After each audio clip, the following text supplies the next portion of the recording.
we can. It's all, go ahead.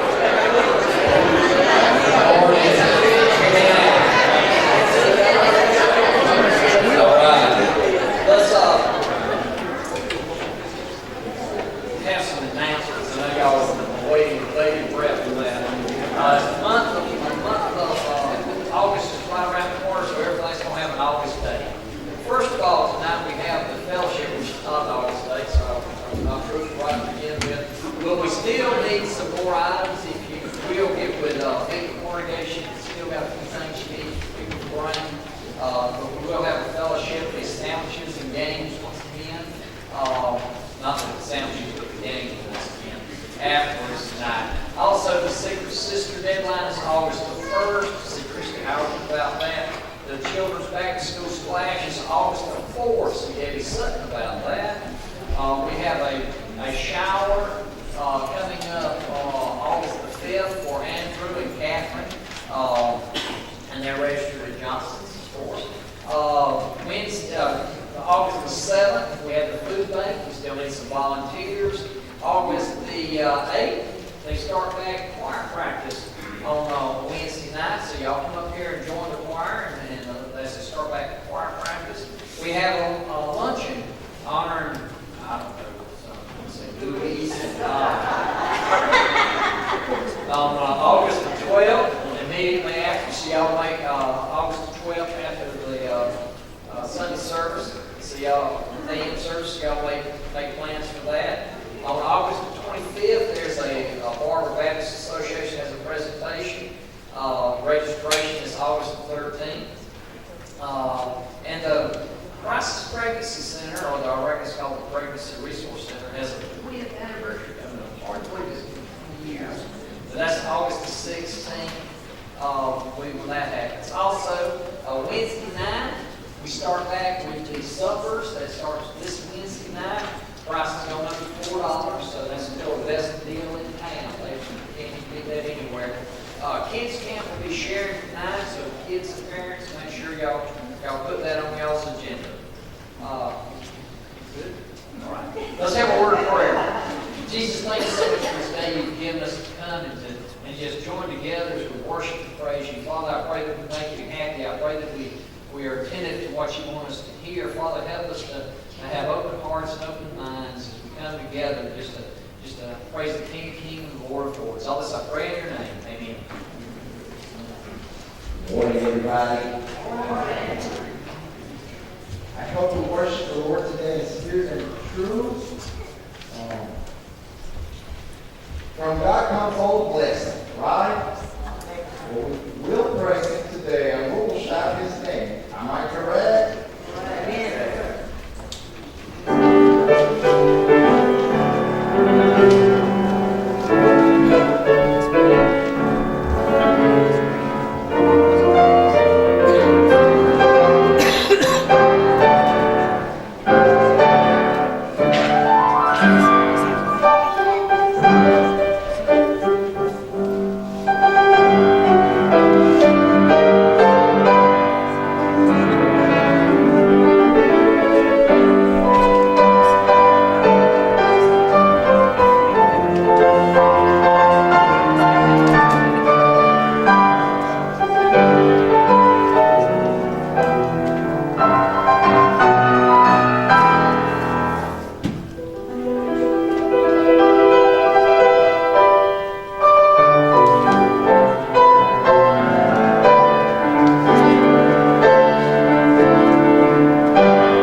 it's July 29th. I can't believe we're all a little older than we were on July the 1st when we dedicated our sanctuary.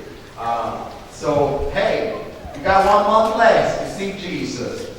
I wanted to just bring back our little covenant that we supposedly made with the Lord back in July 1st. I want us to repeat that. That way it kind of keeps fresh in our minds what our purpose is, what we're doing here. That we're here just to glorify Father, Son, and Holy Ghost as we sung. Let's just repeat that real quick with me. Can you do it with me? Let's do it. We individually commit to exalt the name of God, Jesus Christ, and the Holy Spirit in this place by living holy lives, lives of sacrifice that please Him. That is our rational worship. And also, we individually commit to the furtherance of the gospel. We got Brother Wayne Coulson today. He's going to have a little treat for us. The truck method. You know that we still have, what's it called? We still have one more shot at doing something patriotic. And this is today. Oh, come ahead, my brother.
tonight, but we are going to talk about it this morning in a way that, listen to me, as I go through some of this, you might think that, wow, I'm in a place that's not any good anymore. I want you to hang on to the end, okay? Because if you're here today, you know what you have? You have hope. God's not done. God's not done, period. He's not done with you. He's a God of new beginnings. And so as we talk about some of the things we're going to talk about this morning, I want you to realize you have hope. And I'm going to tell you really at the end of the message this morning why I'm doing this today and again. And I believe we need to talk about it a little bit more. So if you need a title for today's message, okay, I'm sure you don't. Sometimes pastors are the ones that need titles for what they say. It's simply this: seeing the end from the beginning. Okay? Seeing the end from the beginning. Now, if you've ever been a book reader, all right, I don't know if you've been this way or not, but as you begin a new book, you might want to be one of those that goes to the end of the book and see how it's going to finish before you ever start. Some people are like that, okay? Some people are like that about movies, all right? And they want to know about what the movie's going to, or as they're going through the movie, they're guessing how it's going to end, all right? They want to know how it's going to end before they ever get there. But today I don't want to talk about books, okay, or movies or stories and things like that. I want to really talk about the pursuit of holiness for a little while, okay? The pursuit of righteousness. The pursuit, if you will, of purity and right living. And here's what it is. It is going to be a lifelong pursuit for every one of us. None of us in this room are too old to hear what we're going to talk about today. None of us are immune either to what we're going to talk about today. And I want you to go to one of my favorite books in the Bible. It's just an amazing book. It's the book of Proverbs, okay? And I want you to go to Proverbs chapter 19.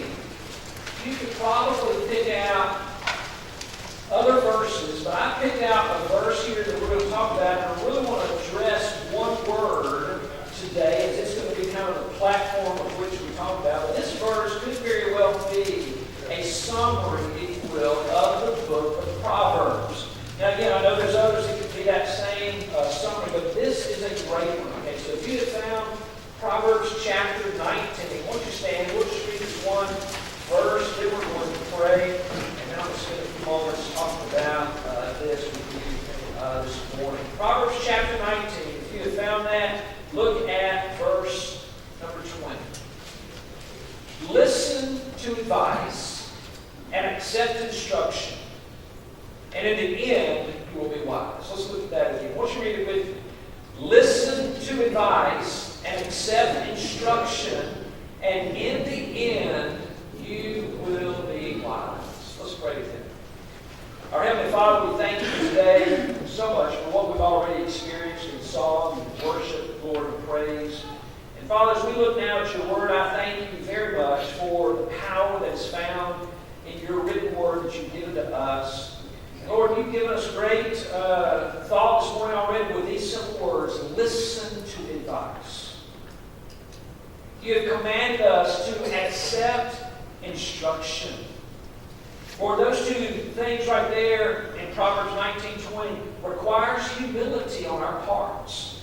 Lord, if I am to listen to your counsel today, I must humble myself before you. If I am to listen to the advice of your word today, Lord, I must humble myself before your word and before your Holy Spirit as he teaches me today. Lord, if I am to accept the instruction that is found from your lips on these pages, Father, I must humble myself today. Lord, I pray that we all will humbly listen to your word today and accept what it has to say, so that in our end we will be wise. It's in Jesus' name we pray. Amen. Listen to advice, accept instruction, and in the end you will be wise.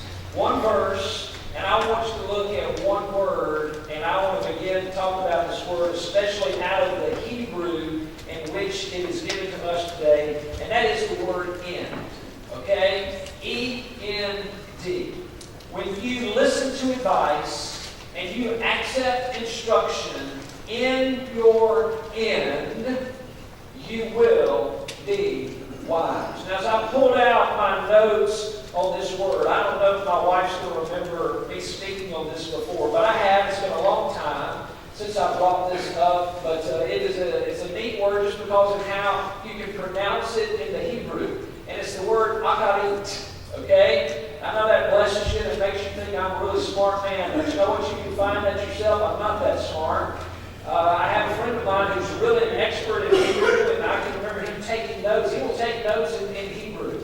And I remember in seminary just nudging him with my elbow saying, would you please write in English in case I need to look at your notes? But I am not that expert in Hebrew, but this word is a fun word to say, and it's the word akarit. And when you think about, as it's translated for us called in the Hebrew language, words that have to do with direction, they are derived from the parts of the body. For example, the word that we've come up with first or beginning in the Hebrew language would come from the head. Okay? Again, it would come from what comes first, or what we might call the head of the class. All right? Which is what comes first, or the top of the mountain, so to speak. And so that word first, or the words beginning, in the Hebrew language would come from the word head. Now, another word in the Hebrew language, or another description, is if you were standing next to someone. Last night we were at my in-laws' house for dinner with all our family. Of course, we got in our circle and we grabbed our hands, and my father-in-law led us in prayer before we ate a great meal. And so we're standing next to someone. In the Hebrew, they would say, I'm standing at the hand of. My son was on my left, and so I could have said, I am standing at the hand of my son. Now, this word akarit is the same way, okay, because it has to do with in, and it has to do with your back, okay? It has to do with the final consequences or the after effects or the end, okay? There is no way you can see the middle of your back. Unless you were some super contortionist that I have never seen before in my life. There's no way without the help of mirrors that you can see your end. I cannot see my back. I cannot look in the middle of my back without any help. And so from the human vantage point, I cannot see what comes after. Now that can be embarrassing. If you were to come see me at the hospital and I'm walking down the hospital in my hospital gown, what you see in the front is going to be fine. But if I have not tied that hospital gown well enough in my back, it's going to be embarrassing, right? I cannot see what comes after. Okay? And another way of thinking of this is that first impressions are not always what you should rely on. When I was 14 years old, we traveled to Atlanta, Georgia. I was a part of the All-Star team from Columbus, Georgia, and we get up there, and the very first team we have to play is a team from East Coweta. Anybody know where East Coweta is? Country Boys up there on the east side of Newnan, Georgia. And they showed up in purple and yellow uniforms. And to a 14-year-old from Columbus, that was funny. You don't play baseball in purple and yellow uniform. And we made so much fun of the East Coweta boys. I mean, first impression was, I don't know what they came here to do, but we're going to wear them out today. I'll make the story short. They run-ruled us. That's called the mercy rule. That means when the loser's losing so badly, they have mercy on them and stop the game a little quicker. Some of y'all know what I'm talking about, right? Those East Coweta boys in that purple and yellow uniform showed us Columbus boys how to play baseball that day. Well, the next day, we get to play these boys from DeKalb County. And their uniforms were red and baby blue. Baby blue. You mean to tell me you show up on the baseball field in baby blue? We did not learn our lesson from the day before. We started laughing at these baby blue boys from DeKalb County up in Atlanta. Said, we're going to show these Atlanta boys how to play ball. Guess what happened? When the dust settled, we went home, got run-ruled again, mercy ruled right out there. They had mercy on us. We had raised so much money to spend all week in Atlanta, Georgia on this tournament that after the second day, we're going home. We had enough money in our wallets and in our fundraising that we stayed one more day and went to Six Flags. You know what people who go to Six Flags are, don't you? They're losers. They're the ones that don't play baseball anymore. Okay? So again, what you see at the front may be okay, but what comes after, if you're not careful, could be embarrassing. And we cannot always see what those final consequences are. But guess what God knows? God has in full view the Akarit. He has in full view from the end to the beginning and from the beginning to the end. And He gives us the opportunity through Him to see the end from the beginning. Now, this word Akarit is used about 65 times in the Old Testament, 13 times in Proverbs, and that's what this verse is in chapter 19, verse 20, where it says, listen to advice, accept instruction, and in your Akarit, in the final consequences of your life, you will be wise. Now, guess what Satan never does? Satan never shows us the Akarit when he is lying to us. He is never going to show us the Akarit of his deception and where that will take us to. He has an uncanny ability, along with our own flesh, okay, to keep our eyes on the here and now. He has an uncanny ability to keep us focused on the pleasures of the moment or the need of the hour and what I deserve today or what I see and what I think. Satan does all he can to keep our eyes off of the Akarit, the end of the matter. Let's look at a couple of examples, if you will. Go back to Genesis chapter 25 for just a moment. If you've been to church much at all, you know this story. Genesis chapter 25. We're not going to read the whole story, but we'll pick it up in verse number 29. You remember the story of Jacob and Esau, don't you? Genesis 25. We have a mama's boy versus a man's man. Okay, Jacob and Esau. And in verse 29, we read this. Once when Jacob was cooking some stew, Esau came in from the open country, famished. He was hungry, worn out, tired, ready to eat. He said to Jacob, quick, let me have some of that red stew because I'm famished. That's why he was also called Edom. Jacob replied, verse 31, first, sell me your birthright. Look, I'm about to die, Esau said. What good is the birthright to me? But Jacob said, swear to me first. So he swore an oath to him, selling his birthright to Jacob. He sold his birthright to Jacob for a bowl of soup.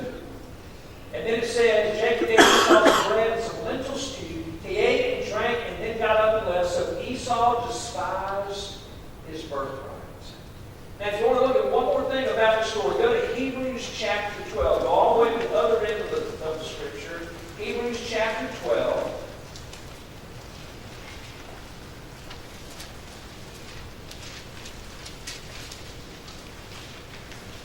And as you get there, we'll look at verses 16 and verse 17. Verse 16 of Hebrews 12 starts off like this. See that no one is sexually immoral. And then he says, or is godless like Esau. See that no one is sexually immoral or is godless like Esau, who for a single meal sold his inheritance rights as the oldest son. He did not have his eyes on the Akarit. He had his eyes only on the present moment, only on the fact that he was famished and he was hungry. Go look at it as it goes on verse 17.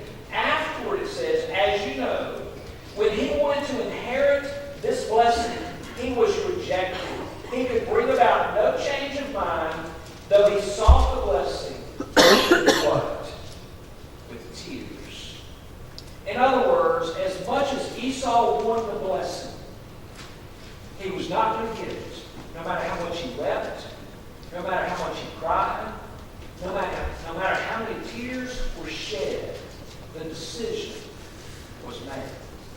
You see, sometimes when we make decisions in life, where we choose not to look at what the final consequences of the matter will be, because we are so focused on the need of the moment, it doesn't matter how much we weep over what's been lost, how much we cry over what's been lost, how many tears we have shed over what's been lost, it may not be able to be returned, which is a sad, sad story. Now, if you go back to the book of Proverbs, let's look at another example. Go back to Proverbs chapter 5. Proverbs is such an amazing book. Proverbs chapter 5, I should be reading it every day. Okay? One proverb, one chapter a day. You go through it every single month of the year, over and over again. Proverbs chapter 5. Listen to Solomon's words as he's speaking as if he's speaking like a father to a son. Beginning in verse 1 of chapter 5, he says these words, "My son, pay attention to my wisdom. Listen well to my words of insight, that you may maintain discretion and your lips may preserve knowledge." What a wonderful intro that Solomon's giving to us as he's speaking to a young man. He says, pay attention to my wisdom. Listen well to my words of insight, that you may maintain discretion and your lips may preserve knowledge. And then he goes on in verse 3, he says, "For the lips of an adulteress drip honey." Now stop there for just a moment. He's already brought a comparison. He's saying, my lips bring wisdom to you. My lips are bringing truth to you that you need to hear. My lips and my words have insight that you need to know about. But this adulteress, her lips, they drip honey. In other words, they sound very sweet. They sound very enticing. It says that her speech is smoother than oil. But look at verse 4. But in the end, in the akarit, in the Hebrew language there, in the akarit, she is bitter as gall, sharp as a double-edged sword. He says, listen to me. My lips have wisdom for you. If you listen to her, or if you listen to other people, the application here can go on in so many ways. If you listen to the lies and the deceptions of the enemy, it will drip honey, okay? It will be smoother than oil, but in the end, in the akarit, those words are bitter as gall, sharp as a double-edged sword. It goes on, her feet go down to death. Her steps lead straight to the grave. She gives no thought to the way of life. Her paths are crooked, but she knows it not. And then he goes on and he implores it even more. Now then, my sons, listen to me. Do not turn aside from what I say.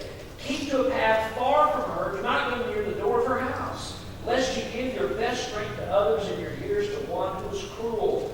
Lest strangers feast on your wealth and your toil enrich another man's house. At the akarit, verse number 11, at the akarit, at the end of your life, you will groan. You will groan when your flesh and body are spent. And then when you look at verses 12 and 13, you can really compare these to verses 1 and 2 again. And then you will say, how I hated discipline, how my heart spurned correction. I would not obey my teachers or listen to my instructors. It's a sad day when we don't listen to the wisdom of those who go before us. It's a sad day when we do not accept that instruction or listen to that advice, because in the akarit, in the end, you will groan and wonder, why did I not listen? Let's look at another example. Go to Proverbs chapter 23. Proverbs chapter 23. And we get over there, find verse number 29. Verse 29 asks really 6 rhetorical questions in one verse. Okay? And it goes like this. Proverbs 23:29. Who has woe? Who has sorrow? Who has strife? Who has complaints? Who has needless bruises? Who has bloodshot eyes? 6 rhetorical questions, okay, that are asked. And then it goes on to say in verse 30, those who linger over wine, who go to sample bowls of mixed wine. It goes on, and we'll read the rest of that in just a moment. But 6 rhetorical questions. Number 1,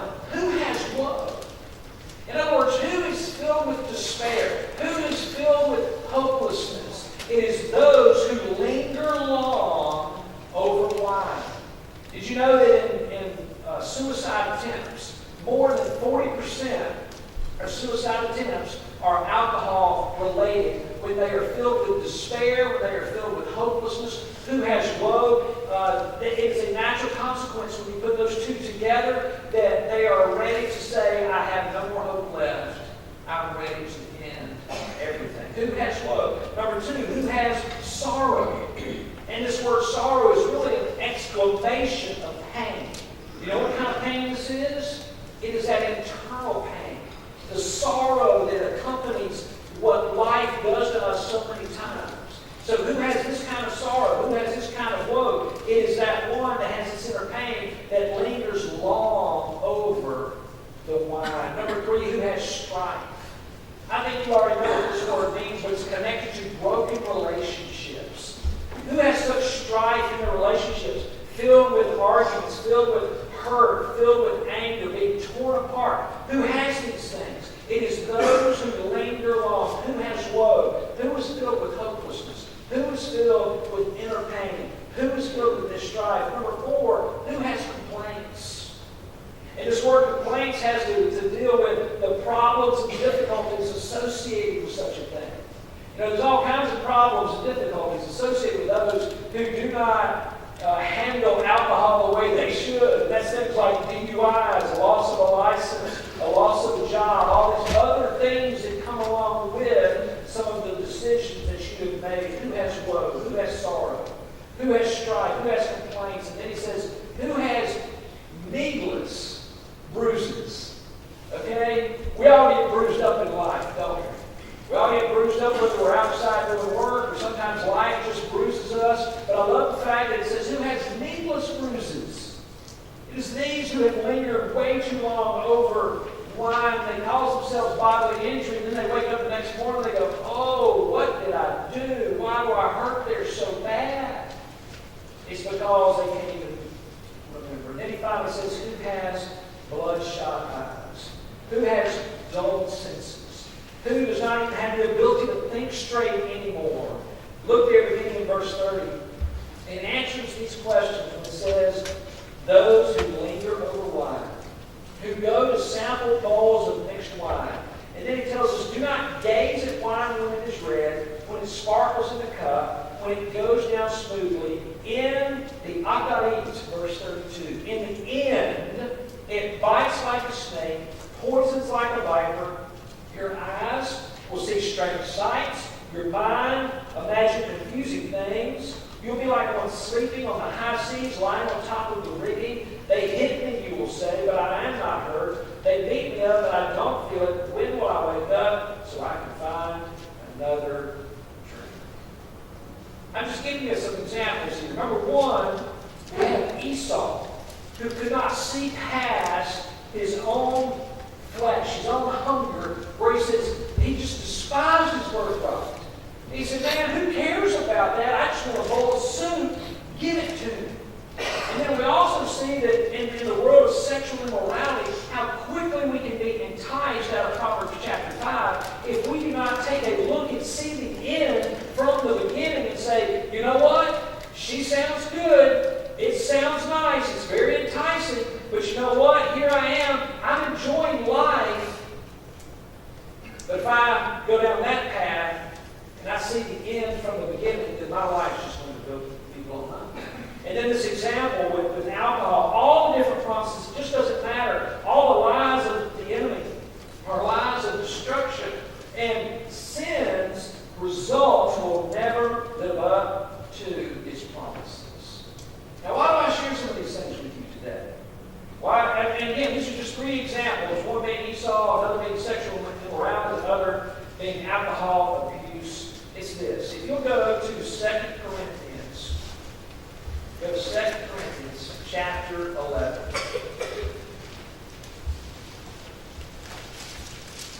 This is what I believe we need more of in the church, from leaders, from one another, as we maintain relationships with each other in our Sunday school classes, where we are organized probably the best way possible for a church, where we can give each other hope, encouragement,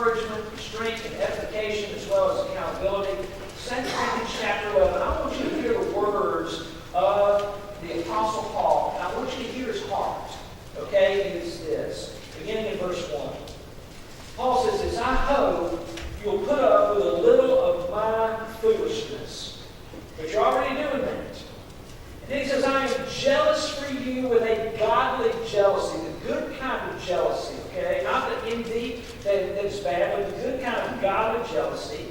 He said, I promised you to one husband, to Christ, so that I might present you as a pure virgin to him. And then he says this, but I am afraid that just as Eve was deceived by the serpent's cunning, your minds may somehow be led astray from your sincere and pure devotion to Christ.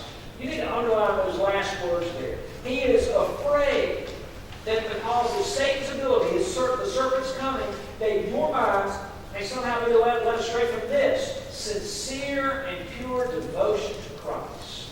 Now here's an assumption I'm willing to make right now with you today. I am willing now to make the assumption that each of you today, you have a sincere and pure devotion to Christ. All right? That's what I think of you right now. I hope that is your heart. I'm going to make that assumption so that I can make this point. But here's my fear. Here's my fear. And I have this fear for myself. Okay? That is this. If Satan can get into the garden where everything is perfect, where sin has not entered into this world before, it has not yet happened. If Satan can, in a perfect environment, deceive the mind of Eve, then he can do it to me. He can do it to me. I can fall prey to his deception. Listen to me. So can you. So can you. I heard Dr. Charles Stanley say, as he spoke to seminary students way back, y'all, everybody know who Charles Stanley is, First Baptist Atlanta? Someone asked him a question. Here he is. He's much older than me. All right? And they asked him, said, when does the sexual temptation leave you? And he said, Dr. Charles Stanley said, I'll let you know when it's gone. That's profound. That's profound. If you ever think you are beyond the ability for Satan to tempt and to win, Satan wins a lot. Okay? All you have to do is look around the world, look around your city, look around to friends and family, and just beyond. Satan is still successful. I don't believe anybody sets out to ruin their lives. Not even a lost person. I don't think a lost person or saved person, whether they have God in their life or not, I don't think they wake up and say, I'm going to go out today and ruin my life. I just don't think that happens. Now, someone might, and I can't think like that, so I don't understand that. But here's the thing, a lie or a deception from the enemy, he is very, very patient. And if we believe a little lie, then he has got what he needs. He's got a foothold. He's got a little grab on us. The snare is starting to close around our ankle, because if we'll believe that little lie, it can grow, and it can grow, and it can grow. So let me ask you this today. What lies might you be believing? What deception sounds good on the surface? Okay? You know what? I can tell you a lot of them. We can be here all day, okay? And a lot of them are in this world of religion and the things of God, okay, that our society would want us to believe and accept. They sound good. They sound affirming to people, okay? Listen to me. But here's the most affirming thing you can say to people. Jesus Christ is the way, the truth, and the life.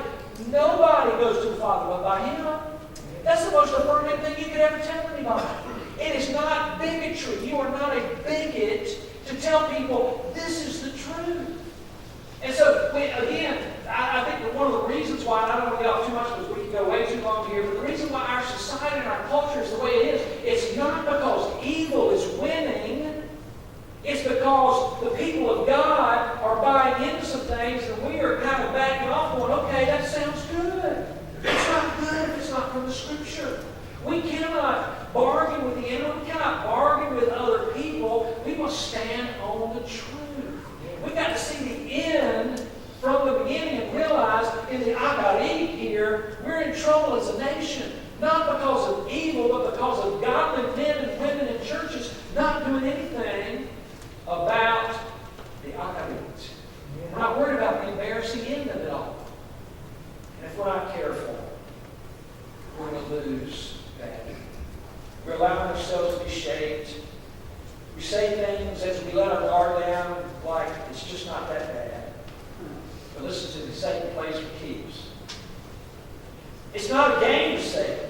When I say he plays for keeps, it's not a game.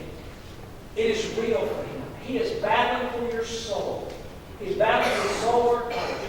He's battling for so much in our lives. And we must, if we want to see the end from the beginning, filter all thoughts, filter all words, filter all actions and offers through the lens of our Akarites. And like Solomon says, listen to advice. Pay attention to the instruction of the Word. And never let your guard down. Never think that it's not going to happen to me. Now, let me just pause and say something real quickly as we close this up today. If that's you today and you have somehow, the snare of the enemy has been around your ankle, if something, if you've made a bad choice in life and you are still reaping the consequences of it, okay? Another lie Satan will want you to know and believe is this, that there's no hope of overcoming. Y'all know that's a lie, don't you? You know it's a lie. Because if you're in here today, I don't care what is in your past. I don't care what Satan has got you on you about it. Whatever that got you is, God can take those chains and those shackles and set you free. Okay? And He can give you a brand new level of hope today beyond anything you've ever dreamed or imagined. And listen to me, you may be a Christian. You may be a child of God, but you may still be living in the shackles of guilt. Listen, my friend, God's not wants you to live in those shackles of guilt. He wants you to not only experience forgiveness, He wants you to experience guilt-free living. Do you believe that? Do y'all really believe that God wants you to be guilt-free? If you don't, go to Psalm 32 and verse 5, where David says, I confess my transgressions to you. And then he says, if you forgave the guilt of my sin, He wants you to walk free. He doesn't want you to walk around burdened going, yes, I'm saved, I'm a Christian, but my goodness, this guilt of my sin, I got to carry it the rest of my life. No, you don't. That's not God's idea. That's Satan's. That's Satan's idea. And so that's another lie. And He's not going to show you the Akarita of that. The Akarita of that, the end of all that, if you walk through life with the rest of your life with guilt, you are never going to have a positive impact on others that God wants you to have. Shed that guilt. Get rid of it. Because if whatever Satan got you on, God has the key to let go of that. Amen? Amen. Let's pray again. Our Heavenly Father, we thank you today for the fact that because we're here this morning and at this moment, we have hope. We have hope in you, Father. And Lord, we thank you for that today because in your Son, Jesus Christ, and in His work on Calvary, where He shed His blood for the forgiveness of sin, Lord, you have freed us from the penalty of sin. And that is eternal separation from you because you wanted us to be with you in heaven for all time, in fellowship as you originally planned. Lord, you've also done what you've done for us so that we can have a full, meaningful, abundant life on this earth, guilt-free. Lord, help us today to listen to your word, to pay attention to the instruction found in it. From those godly men and women who've gone before us, who can be those mentors and those friends and say, listen, this is what you need to look out for. Lord, give us a heart and mind to pay attention to those things, to pay attention to you, the promptings of your Holy Spirit. Lord, if there's anybody in here today that's already living for you under the blood of Christ, Lord, but yet living in guilt, I pray that you'll free them today from that, because that's not your intention. And Lord, if there's anybody in here today that Satan has got again, Father, I pray that if they do not know you as Savior, Lord, that today they'll be free of those chains by saying yes to you through your Son, Jesus Christ, and receive that forgiveness of sin through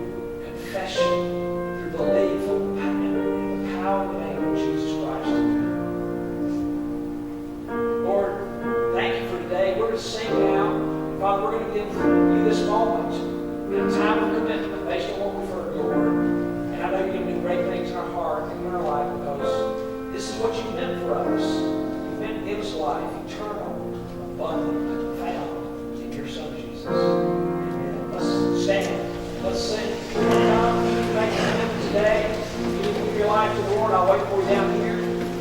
Meantime, let's sing, please.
I pray you'll bless us each this afternoon with a wonderful time of rest, time with our families.